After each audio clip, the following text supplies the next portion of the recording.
الحمد لله رب العالمين والصلاة والسلام على رحمة للعالمين سيدنا ونبينا وقائدنا محمد وعلى آله وصحبه ومن والاهم إلى يوم الدين. قال الله عز وجل في القرآن المجيد: أعوذ بالله من الشيطان الرجيم، بسم الله الرحمن الرحيم. وَلَقَدْ صَدَّقَ عَلَيْهِمْ إِبْلِيسُ ظَنَّهُ فَاتَّبَعُوهُ إِلَّا فَرِيقًا مِّنَ الْمُؤْمِنِينَ. صدق اللہ العظیم. واجب الاحترام بزرگوں، ملت اسلامیہ کے نوجوان ساتھیوں، پیارے بچوں، پردہ نشی خواتین، آپ سبھی کو میرا اسلامیہ تحیہ، السلام علیکم ورحمۃ اللہ وبرکاتہ.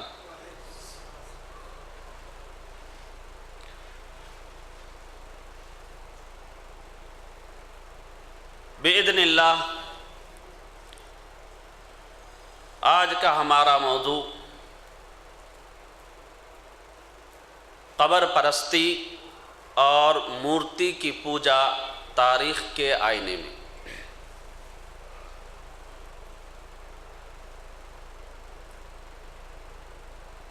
ہم سب کا پروردگار ساری کائنات کا پالنہار، ہمیشہ زندہ رہنے والا،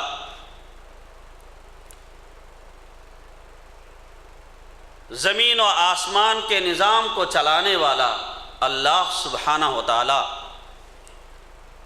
بے نیاز ہے.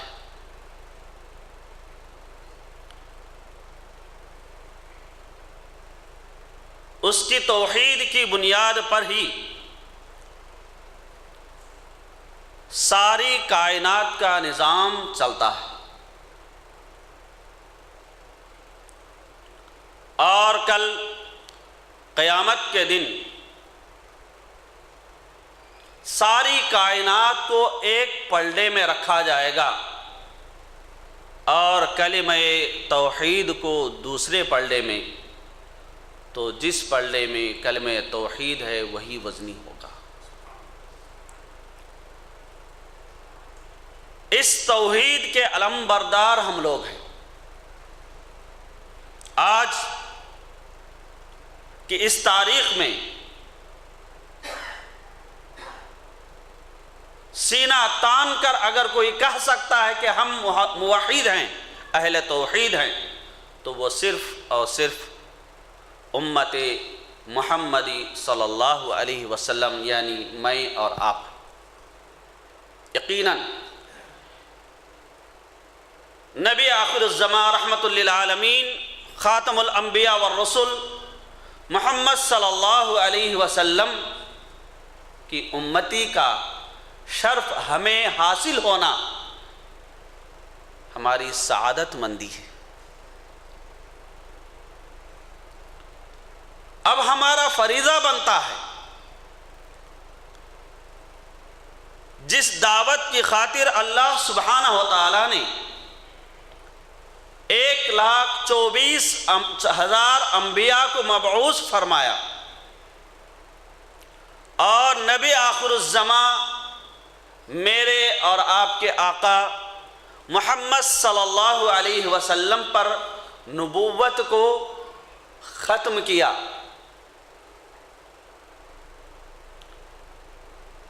اس دعوت کی، اس دین کی، اس توحید کی حفاظت ہم سب کا فریضہ ہے.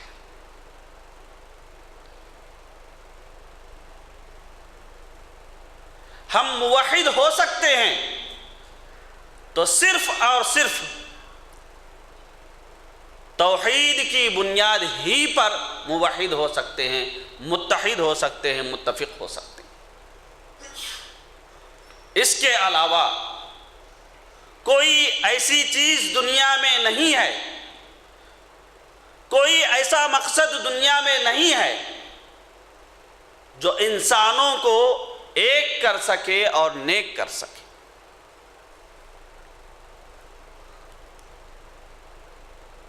چنانچہ تمام انبیاء علیہم السلام اپنے اولاد کو جو نصیحت آخری اوقات میں وصیت کے طور پر کی ہے وہ کیا ہے؟ وَلَا تَمُوتُنَّ إِلَّا وَأَنْتُمْ مُسْلِمُونَ، تمہیں موت آنی نہیں چاہیے سوائے اسلام کے حالت میں۔ الحمدللہ اسلام کی نعمت سے، ایمان کی دولت سے اللہ نے ہم سب کو سرفراز کیا ہے۔ آدمی کامیاب کب کہلاتا ہے؟ کامیابی کی چوٹی کو پہنچ کر وہاں سے ایک آدمی نیچے آ جاتا ہے، گر جاتا ہے۔ کامیابی کی چوٹی کو پہنچنے کے بعد بھی جو نامراد ہوتا ہے وہ کامیاب شخص کہلاتا نہیں۔ الحمدللہ ہم کامیابی کی چوٹی پر ہیں۔ یہ توحید کی چوٹی ہے، یہ اسلام کی چوٹی ہے، ایمان کی چوٹی ہے۔ اگر ہم اس کی حفاظت ہم نے کی، اس کے آداب کو ہم نے بجا لایا، توحید کے مطابق زندگی گزارنے کی کوشش کی اور ہمیشہ اللہ سبحانہ و تعالیٰ کے حضور ہاتھ پھیلائے، دین پر ثابت قدمی کی بھیک مانگتے رہے، تو انشاءاللہ اللہ سے پوری امید کی جا سکتی ہے کہ اللہ ہم کو کلمہ توحید لا الہ الا اللہ پر موت عطا فرمائے۔ من کان آخر کلامہ لا الہ الا اللہ دخل الجنہ۔ زندگی بھر لا الہ الا اللہ کہنا بھی اپنی جگہ فضیلت کا حامل ہے، لیکن موت کے وقت اس کلمے کا زبان پر آ جانا گویا کہ اللہ سبحانہ و تعالیٰ کی رضامندی کا پروانہ بندے کو پہلے ہی مل جانا۔ چنانچہ ہم اپنے اس توحید کے چراغ کی حفاظت کرنی چاہیے۔ اللہ سبحانہ و تعالیٰ قرآن میں ارشاد فرماتے ہیں وَلَقَدْ صَدَّقَ عَلَيْهِمْ إِبْلِيسُ ظَنَّهُ فَاتَّبَعُوهُ إِلَّا فَرِيقًا مِّنَ الْمُؤْمِنِينَ۔ جہاں ہم ایک طرف پوری کوشش کرتے ہیں کہ ہم اسلام پر قائم رہیں، ایمان پر ڈٹے رہیں، وہیں شیطان بھی اپنی پوری طاقتیں صرف کر دیتا ہے کہ کسی نہ کسی طریقے سے، کسی نہ کسی بہانے سے ان مومنین کو، ان مسلمین کو راہ حق سے ہٹا دیا جائے، توحید کے اس مرکز سے ان کی توجہ کو تھوڑا ادھر ادھر کر دیا جائے، پھر ان کی ساری عبادتیں، سارے اعمال کرنے کے باوجود اکارت بیکار ہو جائے۔ شیطان کی پوری کوشش ہوتی ہے، وہ ہمارے سامنے سے بھی آتا ہے، ہمارے پیچھے سے بھی آتا ہے، ہمارے دائیں سے بھی آتا ہے اور ہمارے بائیں سے بھی آتا ہے اور ہمارے نیچے سے بھی آتا ہے، باہر سے بھی حملہ کرتا ہے، اندر سے بھی حملہ کرتا ہے۔ اس کا مقصد یہی ہوتا ہے، اس نے اللہ سے وعدہ کیا کسی نہ کسی طریقے سے آدم علیہ السلام کی اولاد کو میں گمراہ کر کے رہوں گا، جہنم رسید کر کے رہوں گا۔ ہاں، اوپر سے آنے کا ملکہ اس کو اللہ نے عطا نہیں کیا۔ کیوں؟ ہمارے اوپر کون ہے؟ اللہ سبحانہ و تعالی۔ حملے ہزاروں طرف سے ہوں، چاروں اور سے ہم پر حملے کیے جائیں، لیکن ہمارا دلی تعلق اگر اللہ سبحانہ و تعالیٰ سے ہے تو ان تمام چالاکیوں سے، ان تمام مکر و فریب سے اللہ سبحانہ و تعالیٰ اپنی خاص حفاظت میں ہم سب کو رکھے گا۔ اللہ اس پرفتن دور میں خاص کر ہر مسلمان کے ایمان کو، توحید کو حفاظت بخشے۔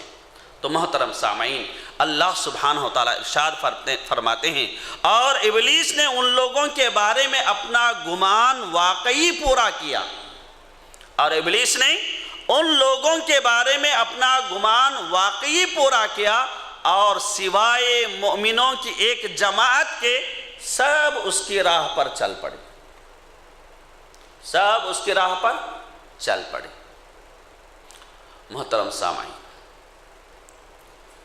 مسلمانوں میں ایک کی طرح زندگی گزارنا کہ میں بھی مسلمانوں کے ساتھ ہوں، میرا نام بھی مسلمانوں میں شمار ہے، میرا خاندان مسلمان ہے، یہ الگ بات ہے۔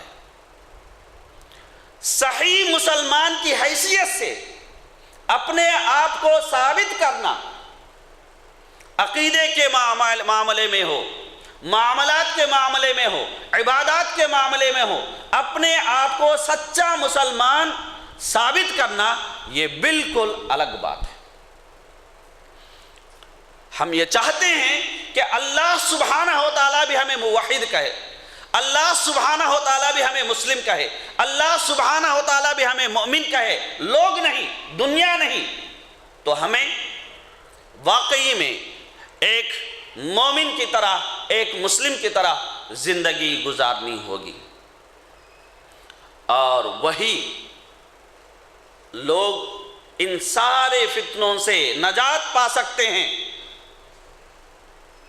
جو اللہ سبحانہ و تعالیٰ کے حکم کے مطابق اور جو نبی رحمت صلی اللہ علیہ وسلم کے سنت کے مطابق زندگی گزارنے کا عزم کرتے ہیں، اور پورا کا پورا بھروسہ اللہ سبحانہ و تعالیٰ پر کرتے ہیں۔ فَإِذَا عَزَمْتَ فَتَوَكَّلْ عَلَى اللَّهِ، جب تم کسی اچھے کام کا عزم کر لیتے ہو، تمہارا یہ عزم کافی نہیں ہے، اس کام کو کرنے کے لیے تمہیں بعد میں اللہ پر بھروسہ رکھنا ہے، اللہ پر توکل کرنا ضروری ہے۔ بغیر مسبب الاسباب کے کوئی سبب ہمارے جو ہے ہاتھ آ نہیں سکتا، کوئی کام ہم کر نہیں سکتے۔ تو محترم سامعین، آج مسلمانوں کی جو حالت ہے، خاص کر توحید کے معاملے میں جو حالت ہے، اس حالت پر روتے ہوئے ایک شاعر نے کہا، دنیا تو گئی چاند ستاروں سے آگے، ہم بیٹھے مزاروں پر دعا مانگ رہے ہیں۔ دنیا تو گئی چاند ستاروں سے آگے، ہم بیٹھے مزاروں پر دعا مانگ رہے ہیں۔ آپ سورہ نوح کی تلاوت کریں گے۔ سورہ نوح میں نوح علیہ السلام اللہ سبحانہ و تعالیٰ سے درخواست کرتے ہیں، فرماتے ہیں وَقَالَ نُوحُ الرَّبِّ إِنَّهُمْ عَصَوْنِي وَاتَّبَعُوا مَن لَّمْ يَزِدْهُ مَالُهُ وَوَلَدُهُ إِلَّا خَسَارًا وَمَكَرُوا مَكْرًا كُبَّارًا وَقَالُوا لَا تَذَرُنَّ آلِهَتَكُمْ وَلَا تَذَرُنَّ وَدًّا وَلَا سُوَاعًا وَلَا يَغُوثَ وَيَعُوقَ وَنَصْرًا وَقَدْ أَضَلُّوا كَثِيرًا۔ یہاں نوح علیہ السلام کی فریاد کو آپ دیکھیں، ایک نبی کے درد کو آپ دیکھیں کہ اپنی امت کو لے کر کس قسم کی فریاد اللہ سبحانہ و تعالیٰ سے وہ نبی کر رہے ہیں۔ نوح علیہ السلام ارشاد فرماتے ہیں، اے میرے رب، انہوں نے میری نافرمانی کی اور اس چیز کی پیروی کی جس نے ان کے مال اور اولاد کو سوائے خسارے کے کچھ نہیں دیا۔ غور کریں، نبی کی نافرمانی، اللہ سبحانہ و تعالیٰ کی نافرمانی اور دیگر اشیاء کی فرما برداری جو ہے، انسان کو کسی بھی صورت فائدہ نہیں پہنچا سکتی، نہ اس کے اولاد میں برکت ہو سکتی ہے اور نہ ہی اس کے اموال میں برکت ہو سکتی ہے اور نہ ہی اس کے اعمال میں برکت ہو سکتی ہے۔ برکت اگر ہونی ہے، برکت اگر ہم چاہتے ہیں تو ہمیں اللہ سبحانہ و تعالیٰ کی بات سننی ہوگی اور نبی آخر الزمان محمد صلی اللہ علیہ وسلم کی سنت کے مطابق زندگی گزارنی ہوگی۔ چنانچہ یہاں نوح علیہ السلام فریاد کرتے ہیں وَمَكَرُوا مَكَرًا كُبَّارًا، اور انہوں نے بڑی خطرناک چال چلی، بڑی خطرناک چال چلی۔ کیا چال تھی وہ؟ یہ بڑی خطرناک چال جس کو خود نبی کہہ رہے ہیں کہ یہ زبردست چال تھی ان کی۔ کون سی چال تھی؟ کیا چال انہوں نے چلی تھی؟ انہوں نے کہا لا تذرن آلہتکم۔ نوح علیہ السلام جس ایک معبود کی طرف تمہیں دعوت دے رہے ہیں، جس ایک قادر کی طرف تمہیں دعوت دے رہے ہیں، اس کی بات پر مت جانا تمہارے دادا پردادا سے پیڑھی در پیڑھی جن معبودوں کی عبادت تم کرتے آ رہے ہو، جن صالحین کی عبادت تم کرتے آ رہے ہو، جن اولیاء کو تم پوجتے آ رہے ہو، ان کو مت چھوڑنا۔ نہ ود کو چھوڑنا، نہ سوا کو چھوڑنا، نہ یغوث کو چھوڑنا، نہ یعوق کو چھوڑنا اور نہ ہی نصر کو چھوڑنا۔ مفسرین فرماتے ہیں یہ 5 اشخاص کون تھے؟ یہ 5 اشخاص اس امت کے صالحین تھے، نیک لوگ تھے، بزرگ تھے۔ بعد میں شیطان نے انہیں ورغلایا، تعظیم کے نام پر، احترام کے نام پر رہتے رہتے یہی تعظیم اور یہی احترام وہ ساری قوم کو لے ڈوبا۔ 950 سال نوح علیہ السلام ایک اللہ کی طرف دعوت دینے کے باوجود وہ قوم اپنے ہی شرکیہ افعال پر، اعمال پر اڑی رہی۔ نتیجے میں اللہ سبحانہ و تعالیٰ نے ایک زبردست طوفان اللہ سبحانہ و تعالیٰ نے بھیجا اور ساری کی ساری قوم غرق ہو گئی۔ طوفان نوح کے نام سے تاریخ جانتی ہے۔ تو یہ کیا چیز تھی؟ کیا وہ اللہ میں ایمان نہیں رکھتے تھے؟ کیا وہ اللہ کو نہیں مانتے تھے؟ مانتے تھے، لیکن ان معبودوں کو جو ان کے اپنے جو ہے بزرگ تھے، صالحین تھے، فاضل قسم کے لوگ تھے، ایسے لوگوں کو انہوں نے سفارشی بنا لیا تھا۔ اللہ سبحانہ و تعالیٰ کا نعوذ باللہ حصے دار انہوں نے بنا لیا تھا۔ یہی ان کی سوچ نے ان ساری قوم کو لے ڈوبا۔ تو محترم سامعین، یہاں کچھ باتیں آپ لوگوں کے سامنے میں رکھنے کی کوشش کروں گا، کیونکہ تاریخ ہے۔ لات کے تعلق سے جو معبود ان کا تھا، لات کے تعلق سے عبداللہ بن عباس رضی اللہ تعالیٰ عنہ بخاری کی حدیث میں فرماتے ہیں کہ لات کان لات یلت السویق للحجاج فلما مات عکفوا علی قبری۔ لات ایک برگزیدہ اللہ کا بندہ تھا جو حجاج کے لیے آٹا جو ہے وہ پانی میں بھگو کر ان کی خدمت کرتا تھا۔ آٹے کو پانی میں بھگو کر حجاج کی خدمت کرتا تھا۔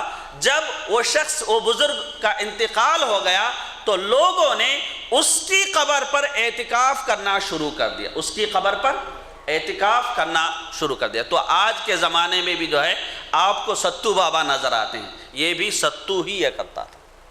لات کیا کرتا تھا؟ ستو کو ہی جو ہے بھگو کر حجاج کی خدمت کرتا تھا۔ جب اس کا انتقال ہو گیا لوگوں نے اس کو کیا کیا؟ اعتکاف کا مرکز بنا لیا۔ آج کے زمانے میں بھی ستو بابا نظر آتے ہیں، آج کے زمانے میں بھی بی بی سکٹ نظر آتے ہیں، آج کے زمانے میں بھی 10 بیویوں کی جو ہے کہانیاں نظر آتی ہیں۔ یہ ساری چیزوں میں آپ اگر دیکھیں، کھانے کے جو آئٹمس ہوتے ہیں یہ الگ ہو سکتے ہیں، لیکن جو وجوہات بیان کی جاتی ہیں، جہاں پیش پہ اس کا جو ہے پس منظر جو بیان کیا جاتا ہے، وہ سارا کا سارا اسی شرک کا جو ہے نتیجہ ہوتا ہے، اسی سوچ کا نتیجہ ہوتا ہے، اس کو ہمیں جاننے کی بے حد ضرورت ہے۔ اس کے بعد منات کے تعلق سے اگر ہم لیتے ہیں، عرب اپنا نام عبد لات بھی کا رکھتے تھے، عبد عزا بھی رکھتے تھے، عبد منات بھی رکھتے تھے۔ اگر آپ آج کے دور میں اگر لیتے ہیں تو لوگ نام رکھتے ہیں غلام دستگیر۔ لوگ نام کیا رکھتے ہیں؟ غلام دستگیر۔ یہ اس میں کہاں اللہ کا نام ہے؟ ہم تو کس کے بندے ہیں؟ رحمان کے بندے ہیں، رحیم کے بندے ہیں، رزاق کے بندے ہیں، رازق کے بندے ہیں، ہے کہ نہیں؟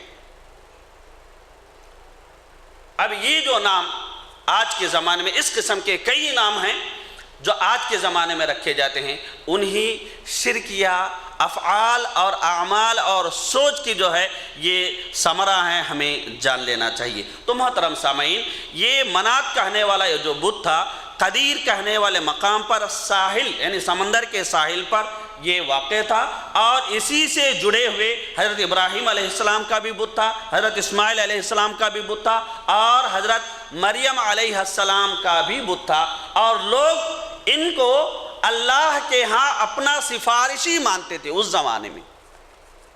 چنانچہ اللہ سبحانہ وتعالی قرآن میں ارشاد فرماتے ہیں وَيَقُولُونَ هَؤُلَاءِ شُفَعَاؤُنَا عِندَ اللَّهِ، وہ کہتے ہیں جب ان سے پوچھا جاتا ہے کیوں جاتے ہو ان کی مزاروں پر، کیوں ٹیکتے ہو اپنا ماتھا، کیوں سجدہ کرتے ہو، کیوں وہاں جا کر نماز ادا کرتے ہو، قبلہ ایک طرف ہے، نماز تمہاری دوسری طرف ہو رہی ہے، سجدہ اللہ کو کرنا چاہیے، تم غیر اللہ کو سجدہ کر رہے ہو۔ جب یہ سوال ان سے پوچھا جاتا ہے تو وہ کہتے ہیں ہؤلاء شفعاؤنا عند اللہ، یہ سارے کے سارے جو بزرگ ہیں اللہ کے ہاں ہمارے سفارشی ہیں، یہ ہماری جو ہے سفارش کریں گے اللہ سبحانہ وتعالیٰ کے ہاں، ہمارا بیڑا پار کرا دیں گے، یہ ان کا کہنا ہوتا ہے۔ اللہ فرماتے ہیں زمین و آسمانوں میں جو چیز اللہ کو معلوم نہیں اس کے تعلق سے تم اللہ کو بتا رہے ہو، سبحان اللہ عما یشرکون۔ اس قسم کے شرکیات اعمال ہوں، افعال ہوں،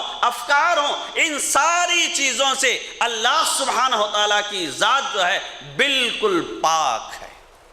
اللہ سبحانہ وتعالیٰ کی ذات ان ساری شرکیات سے پاک ہے۔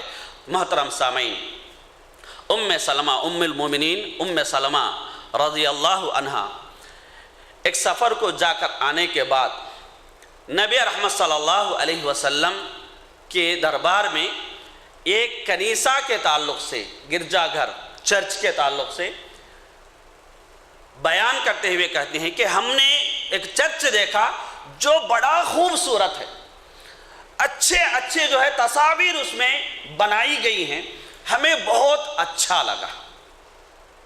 کون کہہ رہے ہیں؟ ام المؤمنین حضرت ام سلمہ رضی اللہ عنہا۔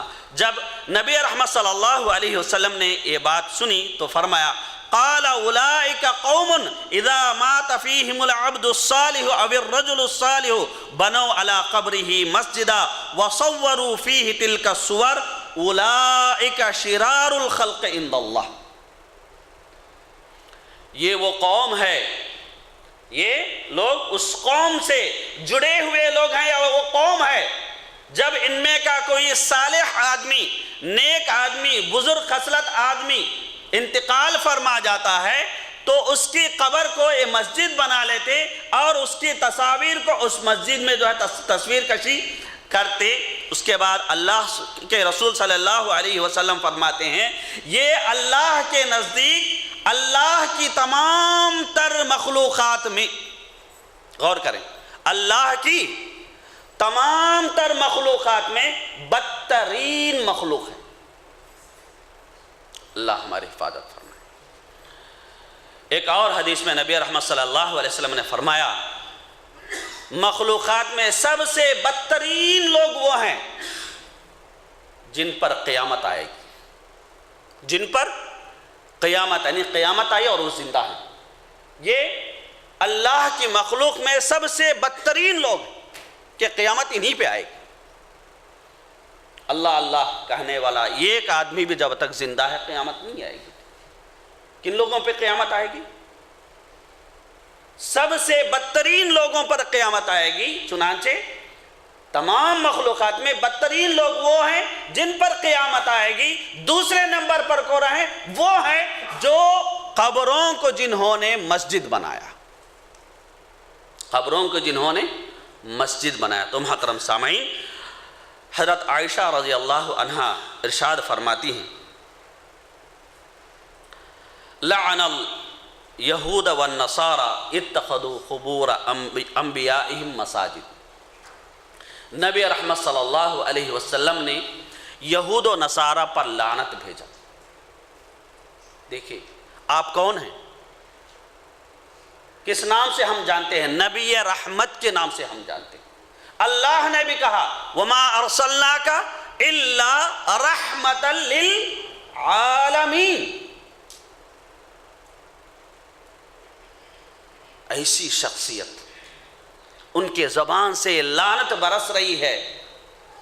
یہود اور نصارہ پر کیا جرم تھا؟ ان کا جرم یہ تھا کہ انہوں نے اپنے نبیوں کے قبروں کو مسجد بنا لیا.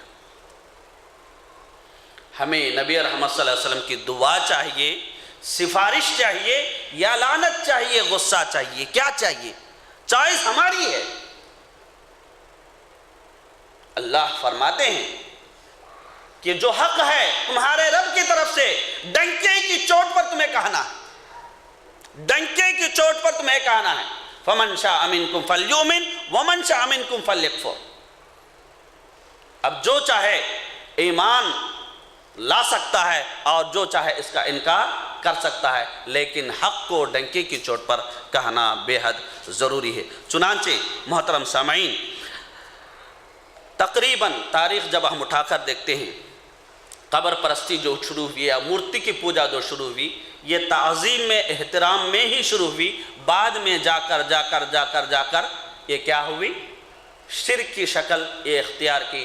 شروع میں یہ شرک نہیں مانا جاتا تھا. اس کو آپ ذہن نشین کر لیں.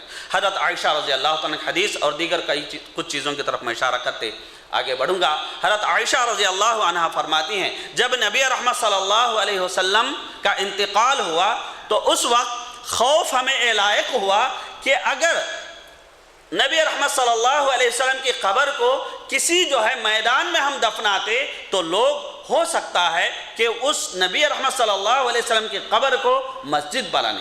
اسی وجہ سے ہم نے نبی رحمت صلی اللہ علیہ وسلم کی قبر کو کسی میدان میں دفن نہیں کیا.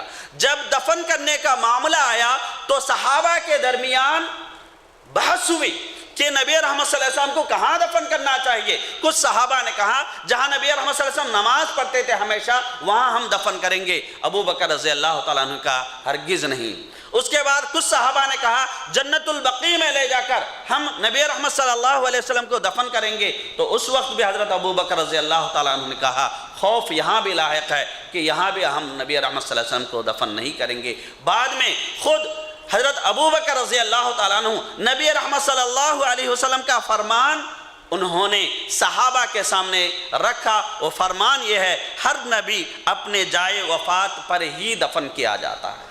ہر نبی اپنے جائے وفات پر ہی دفن کیا جاتا ہے. تو محترم سامعین، نبی رحمت صلی اللہ علیہ وسلم بالکل آخری مرحلے میں ہیں. کبھی اپنے منہ پر رکھ کر پسینہ پوچھنے کے لیے چادر کو منہ پر ڈال دیتے ہیں، کبھی نکال لیتے ہیں، کبھی پانی لے کر منہ کو دھو لیتے ہیں. ایسی نزع کی حالت ہے نبی رحمت صلی اللہ علیہ وسلم کی. سوچیں اتنی نزع کی حالت میں، اتنی شدت کی حالت میں جو نبی ہمیں وصیت کریں گے وہ نصیحت کتنی اہمیت کے حامل ہوگی. سوچیں آپ. ایسی نزع کی حالت میں صحابہ فرماتے ہیں جس نصیحت کو سن کر 3 بار نبی رحمت صلی اللہ علیہ وسلم تڑپتے ہوئے نصیحت کیے. ہم آپ کی حالت کو دیکھ کر ہم وہاں رہ نہیں سکے، وہاں سے ہم آ گئے. اتنی سختی میں نبی رحمت صلی اللہ علیہ وسلم نے نصیحت کی. وہ کیا ہے؟ الا فلا تتخذوا القبور مساجد فانی انہاکم عن ذلک قاتل اللہ الیہود والنصارى اتخذوا قبور انبیاء مساجد.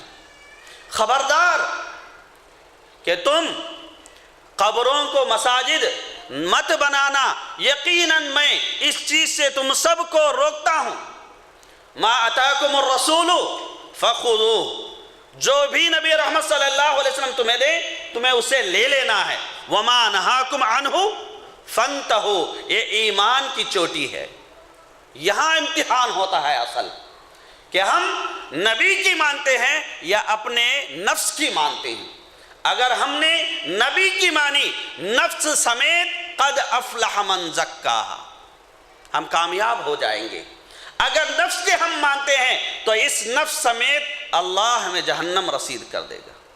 اللہ ہم سب کو جہنم سے بچائے۔ تو محترم سامعین، نبی رحمت صلی اللہ علیہ وسلم اس نزع کی حالت میں کہتے ہیں اللہ برباد کرے یہود و نصارہ کو، اللہ غارت کرے یہود و نصارہ کو، انہوں نے انبیاء کے مساجد کو قبر بنا لیا۔ اور اسی طریقے سے ابو ہریرہ رضی اللہ تعالیٰ عنہ کی حدیث میں نبی رحمت صلی اللہ علیہ وسلم کی دعا مذکور ہے۔ نبی رحمت صلی اللہ علیہ وسلم کی دعا مذکور ہے۔ غور کریں، نبی رحمت صلی اللہ علیہ وسلم دعا کر رہے ہیں، ایک تو تلقین کی ہم کو آپ کو کہ آپ کو کرنا نہیں ہے، اس کے باوجود خدشہ لاحق ہے کہ امت میں کچھ افراد آ سکتے ہیں، ایسے پیدا ہو سکتے ہیں کہ لوگوں کو محبت کے نام پر، عشق کے نام پر، دیگر کئی چیزوں کے نام پر جو ہے گمراہ کریں۔ چنانچہ اللہ سے آپ صلی اللہ علیہ وسلم نے مدد مانگی، اے اللہ اس معاملے میں میری مدد تو فرما۔ چنانچہ اللہ سبحانہ وتعالی دعا کرتے ہوئے نبی رحمت صلی اللہ علیہ وسلم فرماتے ہیں اللہم لا تجعل قبری وثنا یعبد، اے اللہ تو میری قبر کو بت نہ بنا کہ اس کی پوجا کی جائے۔ آج ہزار لوگوں کی، کروڑہ لوگوں کی، ہزاروں لاکھوں کوششوں چالوں کے باوجود ان خرافات سے، ان بدعات سے، ان شرکیات سے نبی رحمت صلی اللہ علیہ وسلم کا مقبرہ محفوظ ہے۔ اس کی وجہ نبی رحمت صلی اللہ علیہ وسلم کی وصیتوں کے ماننے والوں کے ساتھ ساتھ ان کی اپنی خود دعا ہے جس کی حفاظت اللہ سبحانہ وتعالی فرما رہے ہیں۔ تو محترم سامعین، یہ اس چیز کو جو ہے ذہن نشین ہمیں کر لینا ہے۔ اسلام کی تعلیمات پر آپ غور کریں گے، آپ دیکھیں گے کہ ہمیں منع کیا گیا ہے۔ کیا ایک مسلمان اللہ کے علاوہ کسی دوسرے تیسرے کو اپنا معبود مان سکتا ہے؟ ہرگز نہیں۔ لیکن ہمیں منع کیا گیا کہ سورج طلوع ہوتے وقت نماز نہ پڑھیں، سورج غروب ہوتے وقت نماز نہ پڑھیں۔ کیوں منع کیا گیا؟ کیا مومن سورج طلوع ہوتے وقت اپنے دل میں اللہ کے علاوہ کسی کا تصور لا سکتا ہے؟ سورج غروب ہوتے وقت کیا اپنے دل میں کسی کا تصور ایک مومن لا سکتا ہے؟ ہرگز نہیں۔ لیکن یہ خدشہ ہے، یہ محرک ہے۔ دیکھنے والا جو نہ جانتا ہو اس وقت میں اگر وہ عبادت کر رہا ہے، دیکھنے والے کو یہ لگے گا کہ یہ بھی سورج کی عبادت کرتا ہے، کیونکہ طلوع ہوتے وقت سورج کی پوجا کرنے والے سورج کی پوجا کرتے ہیں، غروب ہوتے وقت سورج کی پوجا کرنے والے سورج کی اشتباہ ہو سکتا ہے۔ اشتباہ کی وجہ سے اسلام نے منع کیا۔ اسی لیے نبی رحمت صلی اللہ علیہ وسلم نے ارشاد فرمایا من تشبہ بقوم فہو منہم، جو جس قوم کی شبیہ اختیار کرے وہ انہی میں سے۔ یہ ساری چیزیں کیوں کہی گئیں؟ یہ اسی لیے کہی گئیں کہ آدمی حدود پار نہ کرے۔ حدود سے پہلے جو ہے کچھ اس کو تنبیہ کرنے والی چیزیں بتائی گئیں تاکہ وہ توحید کے دائرے میں رہتے ہوئے اپنی ادھر دنیا کی اور اخروی زندگی کو جو ہے کامیابی و کامرانی سے ہمکنار کر لے۔ تو محترم سامعین، جابر رضی اللہ تعالیٰ عنہ کی حدیث ہے جس میں انہوں نے ارشاد فرمایا نہا رسول اللہ ان یجسس القبر وان یکتب علیہا، نبی رحمت صلی اللہ علیہ وسلم کی حدیث ہے جس میں جابر رضی اللہ عنہ فرماتے ہیں آپ نے منع فرمایا کہ قبر کو پختہ بنایا جائے اور قبر پر لکھا جائے، اور منع فرمایا قبر کو روندنے سے، قبر کو روندنے سے۔ نبی رحمت صلی اللہ علیہ وسلم کے فرمان کے باوجود آپ سوچ نہیں سکتے، اگر کچھ باتیں اگر کہی جائیں ہندوستان کے پس منظر میں سوچ نہیں سکتے۔ قبروں پر جو ہے چپل پہن کر چلنے والے کئی ہم کو نظر آتے ہیں، قبروں کو رونتے ہوئے نکل جانے والے کئی نظر آتے ہیں، اور کئی ایسے بھی نظر آتے ہیں قضائے حاجت کے لیے قبرستان کو جاتے ہیں۔ یہ کیا نبی رحمت صلی اللہ علیہ وسلم کی تعلیمات ہیں؟ ہرگز نہیں۔ تو محترم سامعین، یہاں نبی رحمت صلی اللہ علیہ وسلم نے قبر کو پختہ بنانے سے منع فرمایا ہے۔ اب قبر کو اونچا کرنے کا اگر حکم ہم لیتے ہیں، علی رضی اللہ تعالی عنہ ابی الحیاج اسدی ایک دوسرے تابعی شاید تھے، تو ان سے مخاطب ہو کر فرماتے ہیں ابعثک علی ما بعثنی النبی صلی اللہ علیہ وسلم الا تدع قبرا مشرفا الا سویتہ ولا تمثالا الا طمستہ، میں تم کو اسی محاذ پر بھیج رہا ہوں جس محاذ پر مجھے خود نبی رحمت صلی اللہ علیہ وسلم نے بھیجا تھا۔ میں تمہیں اس محاذ پر بھیج رہا ہوں جس پر خود نبی رحمت صلی اللہ علیہ وسلم نے مجھے بھیجا تھا۔ وہ محاذ کیا تھا؟ کوئی بھی اونچی قبر تم دیکھو تو اس کو برابر کر دو، کوئی مجسمہ تمہیں مورتی تمہیں نظر آ جائے تو اس کو جو ہے تم ختم کر دو، تم اس کو ختم کر دو۔ ایک کس کی وصیت تھی؟ حضرت علی رضی اللہ عنہ کی وصیت تھی۔ چنانچہ تمام علماء اس بات کو مکروہ سمجھتے ہیں کہ قبر کو اونچا بنایا جائے۔ امام شافعی رحمۃ اللہ علیہ فرماتے ہیں کہ قبر کو بالکل زمین کے برابر بھی نہیں کرنا چاہیے، تھوڑا بہت اونچا رکھنا چاہیے تاکہ آنے جانے والے کو پتہ چل سکے کہ یہ قبر ہے، اور اس کو روندنے سے یا اس پر چلنے سے جو ہے وہ پرہیز کر سکے۔ اتنی اجازت علماء نے دی ہے، اس سے بڑھ کر کسی بھی عالم نے، کسی بھی مسلک سے جڑے ہوئے عالم نے یا فقیہ نے اجازت نہیں دی۔ اس میں تمام علماء کا اتفاق ہے۔ اب قبروں کی زیارت کا معاملہ اگر ہم لیتے ہیں، نبی رحمت صلی اللہ علیہ وسلم کی حدیث میں آپ لوگوں کے سامنے رکھوں گا۔ نبی رحمت صلی اللہ علیہ وسلم نے عبداللہ بن مسعود رضی اللہ عنہ کی روایت ہے، فرماتے ہیں کنت نہیتکم عن زیارت القبور فزوروها فإنها تزہد فی الدنیا وتذکر الآخرہ، کہ میں تمہیں شروع کے ایام میں نبی رحمت صلی اللہ علیہ وسلم مقابر کی زیارت سے، قبروں کی زیارت سے منع فرماتے تھے، کیونکہ ان کا جو زمانہ تھا وہ اسلام سے بالکل جو ہے نیا زمانہ تھا، یعنی شرک سے ابھی وہ اسلام میں داخل ہوئے تھے۔ چنانچہ نبی رحمت صلی اللہ علیہ وسلم احتیاطاً ان چیزوں سے منع فرماتے تھے۔ نبی رحمت صلی اللہ علیہ وسلم بعد میں فرماتے ہیں میں تمہیں روکتا تھا قبروں کی زیارت سے، لیکن ابھی کہتا ہوں کہ تم قبروں کی زیارت کرو، اس سے تمہیں دنیا کے تعلق سے جو ہے تمہارے اندر جو دنیاوی پیاس ہے، ہوس ہے، یہ ختم ہو جائے گی اور آخرت کی فکر جو ہے تمہارے اندر پیدا ہوگی۔ چنانچہ قبروں کی زیارت دو مقصد کے لیے ہونی چاہیے۔ ایک، ان کے لیے دعا کرنے کی، قبر میں جو صاحب ہیں یا بزرگ ہیں یا ولی ہیں ان کے لیے ہم دعا کریں گے کہ اللہ ان کے خدمات کو قبول فرما، ان پر جو ہے اپنی رحمت کی برکھا برسا، جو بھی دعائیں ان کے حق میں ہو سکتی ہیں، اس دعا کو کرنے کے لیے ہم قبر کی زیارت کریں۔ دوسری زیارت اس لیے کہ ہم دنیاوی جو جھنبیلا ہے اس جھنبیلے سے آزاد ہونے کے لیے، دنیاوی جو محبت ہے اس محبت کو کم کر کے فکر آخرت کو اپنے اندر جو ہے پروان چڑھانے کے لیے ہمیں قبروں کی زیارت کرنا ضروری ہے۔ نبی رحمت صلی اللہ علیہ وسلم نے اس کی تلقین کی ہے۔ اب آخر میں ہم اس مسئلے پر آ کر رکتے ہیں کہ امت اسلام میں قبر پرستی کب سے شروع ہوئی؟ امت اسلام میں قبر پرستی کب سے شروع ہوئی؟ تو محترم سامعین، پہلی اونچی قبر تاریخ اسلام میں پہلی اونچی قبر سن ہجری 280 پر 4 میں بنائی گئی۔ یہ قبر نہ کسی امام کی تھی نہ کسی ولی کی تھی، بلکہ خلیفہ عباسی منتصر کی تھی۔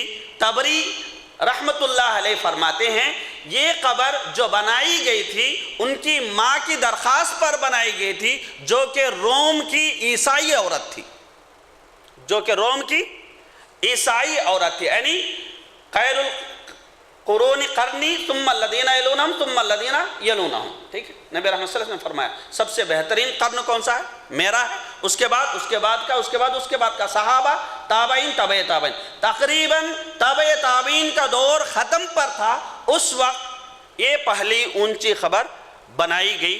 اس کے بعد دوسری جو اونچی خبر بنائی گئی وہ سن ہجری 290 پر 6 میں بخارا میں بنائی گئی، یہ اسماعیل سامانی کی خبر تھی، اور سن ہجری 315 میں امام علی رضی اللہ تعالی عنہ کی قبر جو ہے ہمدانیوں نے نجف میں بنائی، اور 360 پر 6 سن ہجری میں ایران میں محمد بن موسیٰ کی قبر بنائی گئی، اور 7 بنات 7 بیٹیوں کی قبر جو ہے سن 400 ہجری میں یہ بنائی گئی۔ تو یہ اگر اس کو تاریخ کو اگر آپ دہراتے ہیں تو آپ کو یہ بالکل واضح طور پر نظر آئے گا کہ اونچی بنانے کا یہ جو تصور ہے، یہ جو رواج ہے، نہ نبی رحمت صلی اللہ علیہ وسلم کے زمانے میں تھا، نہ صحابہ کے دور میں تھا، نہ تابعین کے دور میں تھا، اور نہ ہی تبع تابعین کے دور میں تھا۔ بہت زمانے کی ایجاد ہے۔ اس کے بعد روافض نے ان قبروں کا تعظیم احترام کرنا شروع کیا، اور بالآخر اس کو عبادت کا ذریعہ تک لے جانے میں وہ معاون رہے، اور اس کے بعد صوفیہ بھی اس میں شامل ہو گئے۔ یہ مختصر سی تاریخ ہے قبر پرستی کی تاریخ اسلام میں۔ تو محترم سامعین، آج اگر ہم لے لیں، آج کی تاریخ میں اگر ہم لے لیں، اس زمانے کی بات ہے، یہ تو بہت دور دور جگہوں پر ایک قبریں ہوتی تھیں، آج کی تاریخ اگر ہم لے لیں، ہندوستان کا کوئی بھی شہر آپ کو ایسا نظر نہیں آئے گا جہاں کسی نہ کسی کا مزار نہ ہو، جہاں کسی نہ کسی کی درگاہ نہ ہو، جہاں شرکیات اور بدعیات اور خرافات، اعمال اور افعال و افکار سے بھری ساری چیزیں منائی نہ جاتی ہیں۔ اللہ نے ہمیں وعدہ کس بنیاد پہ کیا ہے؟ ہم جب تک موحد رہیں گے تب تک ہی اللہ سبحانہ و تعالی ہماری مدد فرمائیں گے۔ اگر شرک کا دامن ہم نے تھاما، مشرکانہ افعال ہم نے کی، مشرکانہ اعمال ہم نے کی، مشرکانہ افکار کے حامل اگر ہم بنے تو اللہ سبحانہ و تعالیٰ کی مدد ہرگز نہیں آئے گی، بلکہ بدلے میں اس کے علاوہ اللہ کی سزا ہمیں ہو سکتی ہے۔ اللہ ہم سب کی حفاظت فرمائے۔ تو محترم سامعین، ایک بہت ہی اچھی بات میں آپ کو بتاتا ہوں۔ امام ابن تیمیہ رحمۃ اللہ علیہ نے ان قبروں کو زیادہ ہونے کے تعلق سے ان قبروں کی کئی ساری چیزیں بتائیں۔ اس میں سے ایک ہے، شیطان آتا ہے ایک شخص کے پاس خواب میں بزرگ کی شکل میں۔ شیطان صرف رسول صلی اللہ علیہ وسلم کی شکل میں نہیں آتا، کسی کی بھی شکل میں آ سکتا، یاد رکھ لیں۔ کس کی شکل میں نہیں آ سکتا؟ نبی رحمت صلی اللہ علیہ وسلم کی شکل میں نہیں آتا، پھر کسی بھی شکل میں آ سکتا ہے۔ نبی رحمت صلی اللہ علیہ وسلم کے قتل کے جو ہے رائے مشورے ہو رہے تھے، کس کی شکل میں آیا تھا؟ بزرگ کی شکل میں ہی آیا تھا نا۔ تو شیطان لوگوں کے خوابوں میں آتا ہے بزرگ کی شکل میں، اور کہتا ہے کہ دیکھو فلاں جگہ ایک ولی کی قبر ہے، اگر تمہیں یقین نہ ہو کل صبح جا کر تمہیں دیکھ لینا، وہاں زمین تھوڑی اٹھی ہوگی۔ اور شخص نیند سے بیدار ہوتا ہے، جا کر دیکھتا ہے تو وہاں زمین تھوڑی یقیناً اٹھی ہوئی ہوتی، کیونکہ اس کی پوری فوج ہے مسلمانوں کو توحید کے راستے سے ہٹانے کے لیے، اس کی پوری فوج ہے، اور وہاں قبر بن جاتی ہے، کتاب بن جاتی ہے، فضائل لکھ دیے جاتے ہیں، کرامات لکھ دیے جاتے ہیں، سارے کے سارے ایک کے بعد دیگرے ہو جاتے ہیں۔ آپ تاریخ اٹھا لیں، ہندوستان کی کئی ساری خبریں جو آج درگاہ کے نام پر جو مشہور ہیں، اس کے پیچھے پس منظر یہی اس قسم کا خواب ہمیں نظر آتا ہے۔ بہار میں اگر آپ دیکھ لیں، بہار میں ایک بالکل خالص توحید کا ادارہ قائم کیا جا رہا تھا، قائم بن گیا، ادارہ بن گیا، تو ایک شخص کے گاؤں کے ایک شخص کے خواب میں جو ہے شیطان آتا ہے اور کہتا ہے کہ اس ادارے کے دیوار سے لگ کر ولی کی قبر ہے، جا کر تم دیکھنا زمین وہاں تھوڑی اٹھی ہوگی۔ پورے گاؤں کو لے جا کر وہ دیکھا، زمین واقعی وہاں اٹھی ہوئی تھی اور وہاں درگاہ بن گئی۔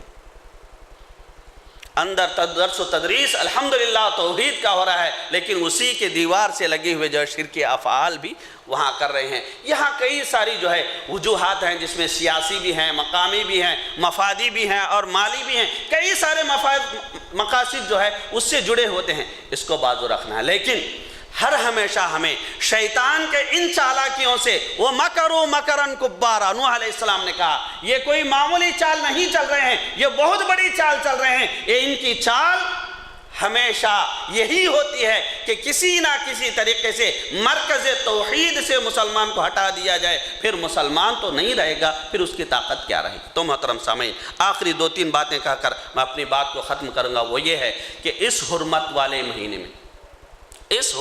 مہینے میں آندھرا پردیش کے، ہندوستان میں کئی جگہ شرکیات بدعات ہو رہی ہیں، آندھرا پردیش میں نیلور کے مقام پر، نیلور ایک گاؤں ہے، سٹی ہے، نیلور کے مقام پر 12 شہید درگاہ ایک ہے، 12 شہید درگاہ کسمور کے نام سے لوگ اس کو جانتے ہیں. تو وہاں لوگ روٹیوں کی عید مناتے ہیں 4 دن. کتنے دن جی؟ 4 دن روٹیوں کی عید مناتے ہیں. اب دونوں چیزوں کو میں آپ کے سامنے رکھوں گا کہ 12 شہید کیا ہیں اور روٹیوں کی عید کیا ہے. ٹھیک ہے، سمجھ لیں. 12 شہید کے تعلق سے جو تفاصیل ہمیں ملتی ہیں وہ یہ کہ یہ کچھ بزرگ لوگ تھے، وہاں اللہ کے دین کو پھیلانے کے لیے آئے اور ان کی وہاں وفات ہو گئی. یہ 12 شہید. دوسرا جو روٹیوں کی عید ہے اس کے تعلق سے آتا ہے کہ وہاں تالاب ہے، اس تالاب پر ایک دھوبی دھوبن جو ہے ہمیشہ وہ کپڑے دھوتے تھے. ایک بار وہ تھک کر وہیں سو گئے. سونے کے بعد خواب میں ان کو جو چیز بتائی جا رہی حقیقت نہیں ہے، جو لکھا گیا ہے وہ بتا رہا ہوں. ٹھیک ہے، خواب میں ان کو نظر آیا کہ 12 یہ جو شہید ہیں وہ آ کر کہتے ہیں کہ بادشاہ کی اہلیہ بیمار ہیں، یہاں کی مٹی لے جا کر اگر ان کے پیشانی پر مل دیا جائے تو وہ شفا یاب ہو جائیں گے. تو ان کو سمجھ میں نہیں آیا. صبح جا کر گاؤں میں وہ جب گئے تو گاؤں میں پتہ چلا کہ واقعی جو ہے آرکاٹ کے جو اس وقت کے نواب تھے ان کی بھی اہلیہ بیمار ہے. تو وہاں انہوں نے یہ بات کہی کہ ہمیں ایسا خواب نظر آیا ہے. تو وہاں کے جو دربان تھے وہ آ کر وہاں کی مٹی لے جا کر ان کی پیشانی پر ملے تو وہ صحت یاب ہو گئے. ہو سکتے ہیں، شیطان کر سکتا ہے، یہ بھی یاد رکھیں. ٹھیک ہے، اللہ نے بہت ساری جو ہے چیزیں اس کو دے رکھی ہیں، اس کو یاد رکھیں.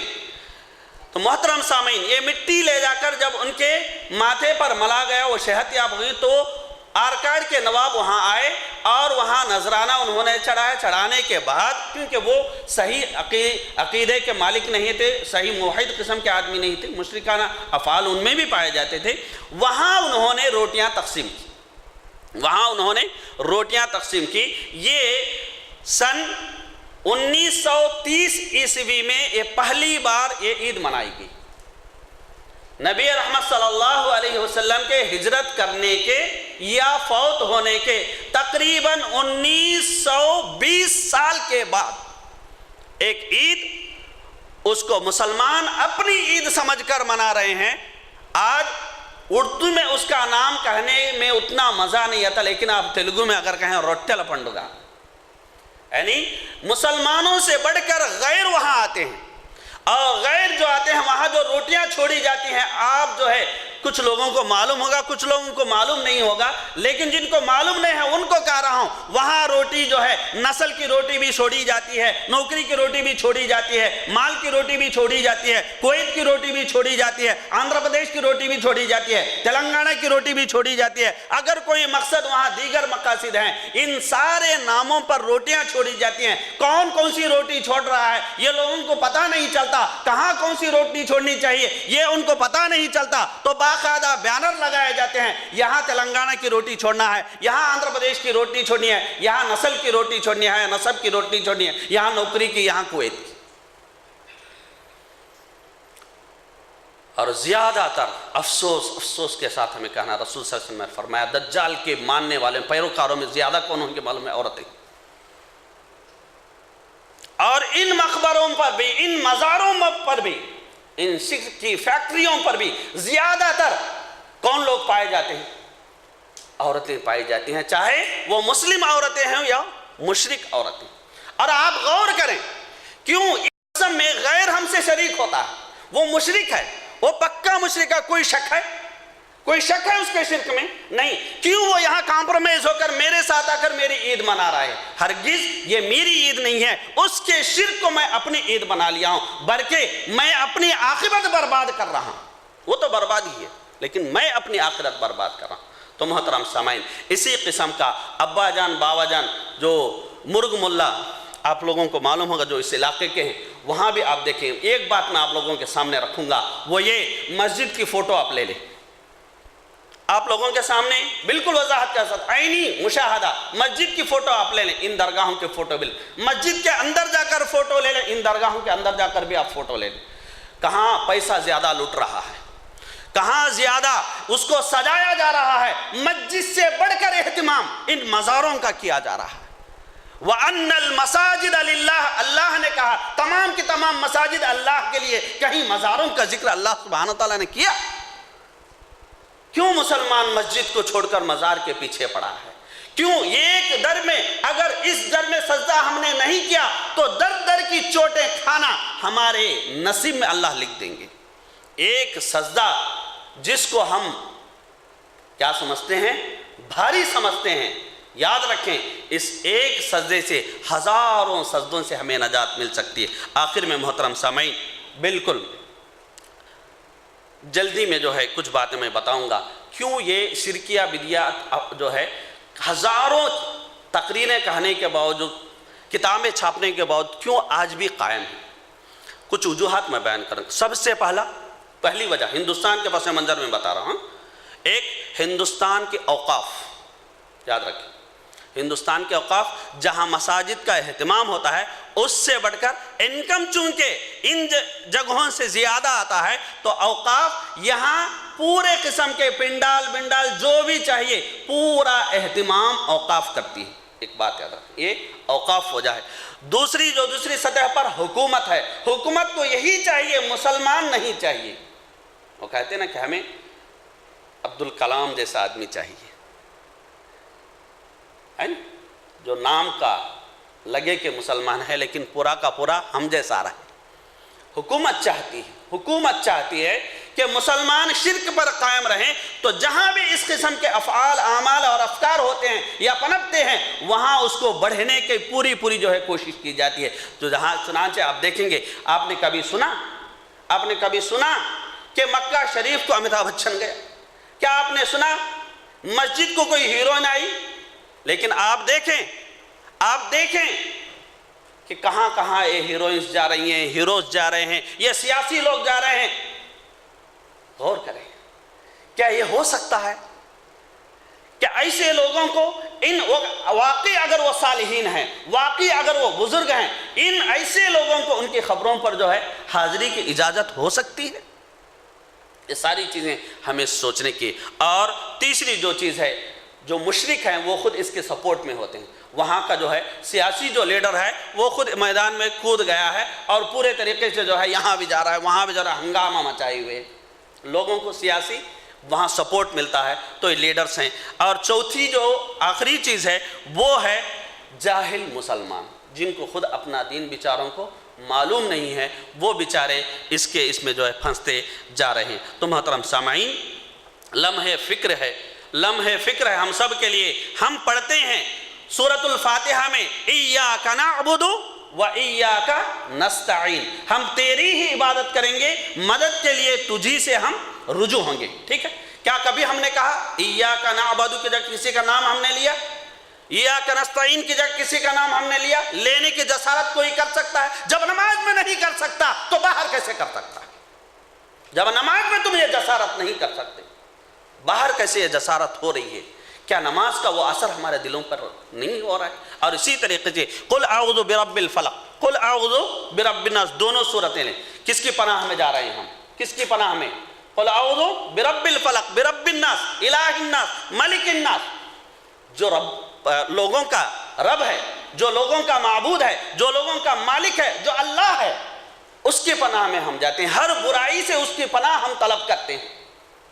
کیا کبھی ہمارے زبان سے یہ بات ہو سکتی ہے کہ ہم ہر چیز کی برائی سے فلاں آدمی کی پناہ چاہیں گے؟ کیا ایک مسلمان کہہ سکتا ہے اس صورت کی جگہ کسی دوسرے کا نام وہ لے سکتا ہے؟ ہرگز نہیں لے سکتا۔ جب اس کا عقیدہ یہ ہے تو عمل یہ ہے، تو وہاں جو باہر کی دنیا ہے یا مزار ہے یا کچھ ہے، وہاں جا کر کسی غیرے کو، کس اللہ کے علاوہ جو ایک مخلوق ہے، جو ایک مجبور ہے، اس کو کیسا اپنا وہ حاجت روا مان سکتا ہے؟ محترم سامعین، آخری بات آپ یاد رکھ لیں، اللہ سبحانہ وتعالی قرآن میں فرماتے ہیں قُلِ ادْعُوا الَّذِينَ زَعَمْتُم مِّن دُونِ اللَّهِ لَا يَمْلِكُونَ مِثْقَالَ ذَرَّةٍ فِي السَّمَاوَاتِ وَالْأَرْضِ وَمَا لَهُمْ فِيهِمَا مِنْ شِرْكٍ وَمَا لَهُ مِنْهُمْ مِنْ ظَهِيرٍ۔